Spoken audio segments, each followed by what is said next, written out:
Valve keeps doing it. They keep making improvements that other companies refuse to make. When third-party Steam machines didn't work out, Valve said, screw it, we'll do it ourselves. When PC games wouldn't support control pads, Valve said, screw it, we'll do it ourselves. And when game developers wouldn't make native Linux ports, Valve just said, screw it, we'll do it ourselves. Well, Valve just fixed the problem with some games on the Steam Deck, and no, it's not anti-cheat, though I really wish it were. In fact, I guess you could argue they already fixed that, and game devs still won't support the Linux anti-cheat runtimes for one reason or another. Do you think publishers are justified in their hesitance to embrace Linux anti-cheat runtimes, or is this just stubbornness? But in any case, we're going to talk about that, and in addition to that story, we have a big AAA publisher that is running back to Steam, and a much beloved game developer updates us on a long-awaited PC port, but honestly, it sounds like something that we should probably just give up on, at least for the time being. Let's get started with that update from Valve. Don't forget to like and subscribe. One of the most annoying problems I have with games on the Steam Deck are games with launchers. Well, specifically, launchers that I can't navigate with the control pad. Sure, I can use the trackpad or touchscreen display, but it gets real old real fast. Some of the most surprising offenders are actually older indie games because they sometimes have a Unity launcher that asks you to set a screen resolution and graphics quality before you've even started the game, but those are the surprising offenders. Really, AAA games are the ones that are the worst culprits, and AAA publishers obviously have the money to make a controller-friendly launcher, they just choose not to. That's what makes Proton's latest update so interesting. I actually mentioned this in my last news video, but now I got to try it for myself, and it kind of works like magic. Proton's latest version 9.0-2 includes a feature that allows you to navigate some game launchers using only your control pad, so you don't have to fumble with the touchscreen or move to the trackpad. I can literally just move the thumbstick or the D-pad to different parts of the menu and then press A to select it. Mind you, this currently works across only a select set of launchers, games like Fallout 4, Skyrim, and Cluster Truck. Valve are using an open source tool named Zalia to accomplish this, so in all likelihood, they're going to have to configure each game individually to ensure that the launchers work properly with control pad input. That's why I was saying that they're doing the work that other companies should be doing. If the game publishers were doing this, then we wouldn't have to wait for Valve to implement this for each individual game. And remember, when I said that AAA game publishers have the money to make a controller-friendly launcher, they just choose not to, well, it's not just them, because remember, this is an update that's made to work across all of Linux. And if Valve can make it work for Linux, then Microsoft can certainly make it work for Windows. This is why I'm kind of dubious of a Microsoft handheld, even though I would really love to see it. I think Microsoft suffers from being a large company where the left hand and the right hand often don't work together. So despite Microsoft going so hard on gaming, the department that handles gaming, Xbox, is completely different from the department that handles Windows. And honestly, the Windows team just seems kind of uninterested in gaming lately. Think about it. Apple seems more concerned with advancing gaming inside of Mac OS than Microsoft does with Windows. As it is, the Windows team seems just content with gaming as it is on their operating system. Sure, you probably remember that effort to make a version of Windows that's friendly to gaming handhelds, but that turned out to just be an internal hackathon project that may or may not have gone anywhere. Clearly, Phil Spencer does want better gaming integration for Windows devices, so hopefully he has enough pull in the organization to make that happen, because I would love to see any company try to provide the offerings that are actually as good as what Valve is already providing. While I'm here, by the way, I do want to mention 3 more updates to your Steam Deck that you may have gotten. One is that the Steam Deck client was updated on June 13th to show battery life of connected Bluetooth devices. You should be able to see this in the quick access menu for devices that do report battery life. For me though, I actually have not seen this working yet, despite connecting with a couple control pads, a Bluetooth keyboard, and my AirPod Pros. It's probably just something on my end because I've seen it working for others. We were discussing this in the Fandom Deck Discord, and one person shared this image, for example. This update also contains the ability to see which devices can wake a Steam Deck OLED from sleep. For example, you see on this screen, I can toggle whether or not the Pro controller can wake my deck from sleep. Again, this particular feature is only for the Steam Deck OLED. Also, a small but nice update is that you can now change the magnifier scale if you go to settings, then display. The default is 150%, but you can set it anywhere between 120 and 300%. The next story is really interesting because it showcases a bit of what Epic has been up to lately. Prince of Persia: The Lost Crown just got a store page on Steam, and it shows as releasing to Steam on August 8th, which is a little more than 6 months since it released on Ubisoft Connect, Epic Games Store, not to mention on consoles. I brought this up on the Fan to Deck Discord, expressing that I was surprised by such a fast turnaround, and friend of the channel Mosquito reminded me that this is because Epic is no longer paying for exclusivity. After the release of The Division 2 in 2019, Epic disclosed that they will be continuing their relationship with Ubisoft. In all likelihood, this meant that Ubisoft would continue releasing games to EGS exclusive of Steam for some amount of time, and they would be paid handsomely for it. This was part of Epic's approach of using paid, timed exclusives and free games to attract a larger player base. Epic has since adjusted their approach slightly. Perhaps this is because they were set to lose over $300 million on EGS exclusives, but whatever the cause, they began a new program called Epic First Run. Epic First Run is an opt-in program where game developers can keep 100% of their revenue from the Epic Games Store for the first 6 months if they release that game exclusively on EGS for PC for those same 6 months. This program is open to all developers publishing to Epic, including big AAA publishers like Ubisoft. On the store, you can even see a list of games that are currently opted into the First Run program, with the most notable entry currently being Star Wars Outlaws. Outlaws releases on August 30th, which means that game will likely come to Steam in March of 2025.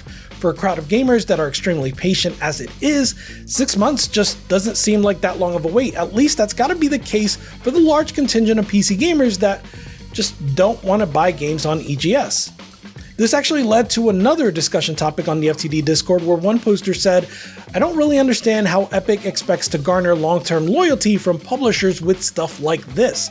Maybe I'm misunderstanding Epic's intent, but I'd assume Epic is trying to buy their way into becoming developers' preferred platform, but it's not really working out that way." And that's exactly it, right? It's what I've talked about so many times on this channel. Tim Sweeney is focused on rizzing developers as opposed to consumers. What I didn't know is that he said exactly this in the past. Back in 2019, Sweeney made the argument that the existing storefront standard has been perfected and that there's not much to gain by making a marginally better user experience. In fact, here's exactly what he said. He said, "It's nearly perfect for consumers already. There is no hope of displacing a dominant storefront solely by adding marginally more store features or a marginally better install experience. These battles will be won on the basis of game supply, consumer prices, and developer revenue sharing.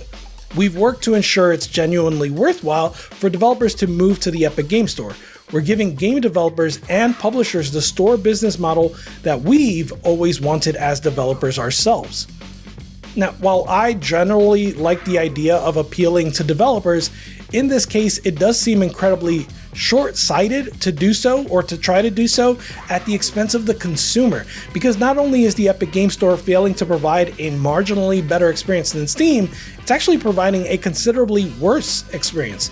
It's like Tim Sweeney thinks that the reason people use Steam is simply because they already have large libraries on Steam, but it's more the other way around. People have large libraries on Steam because they genuinely prefer the experience. As I said in a previous segment, I would love nothing more than to see any company try to provide offerings that are actually as good as what Valve is providing. That would just raise the bar for everyone. Hopefully that can be one lesson from all of this nonsense. In the meantime though, I am incredibly excited to pick up The Lost Crown on Steam. I bought it for Switch and I played it via emulation on the Steam Deck, so it's already in my Game of the Year list, but I paused my play of it and I'm looking forward to playing it natively on the deck. From one port I'm excited about to one port we should probably be giving up on.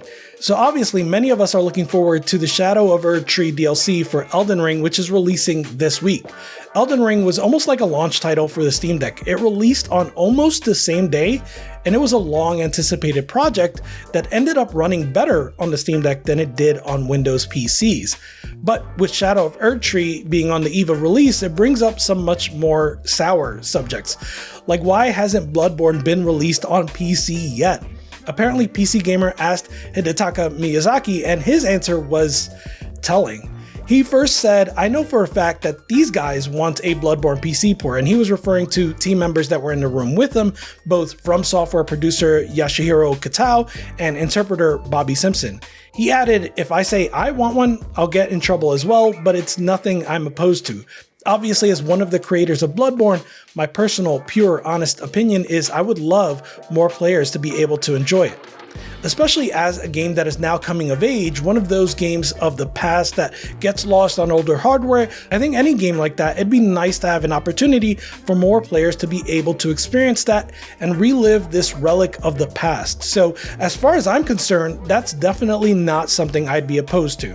Unsurprisingly, it sounds like Miyazaki is just like us. He wants this to happen as much as we do, especially for the sake of game preservation, with Bloodborne really only being available on the PlayStation 4 and the PlayStation 5. Jeff Grubb, who is well respected in gaming and games journalism, gave his 2 cents on the subject, saying, "It's just not happening at the moment, at least not involving From. From's time is worth too much, and Sony probably doesn't want to pay the premium to lock it down. It's hard to imagine From working on a one console exclusive ever again." That point about From's time being worth too much is a really good one. When From Software worked with Sony to make Bloodborne in the first place, they were already pretty popular, having released Demon Souls, Dark Souls, and Dark Souls 2, but they weren't nearly as popular as they are now in a post-Elden Ring world. So it does seem unlikely that From Software would be involved deeply on a project like this. On the other hand, it would seem like Sony might be able to just handle this themselves without From's involvement whatsoever, just like they did with the Demon Souls remake. I suppose that all depends on how the rights to Bloodborne were divvied up. And you know what's funny about all of this? Bloodborne has never shown up in any leak that matters.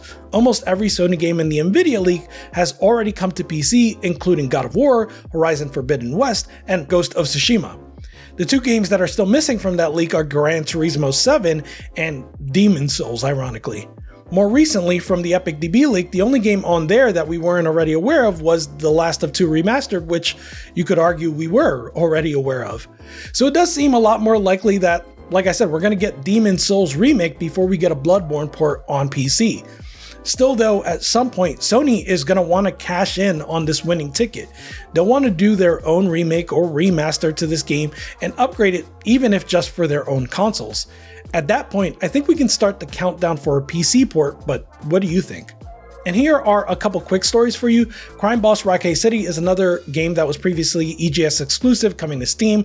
The release date for that is June 18th. This co-op roguelike seemed very interesting, but I honestly haven't heard much talk about it, so it seems like it went into a marketing black hole. I will be interested to see what the reception is like on Steam.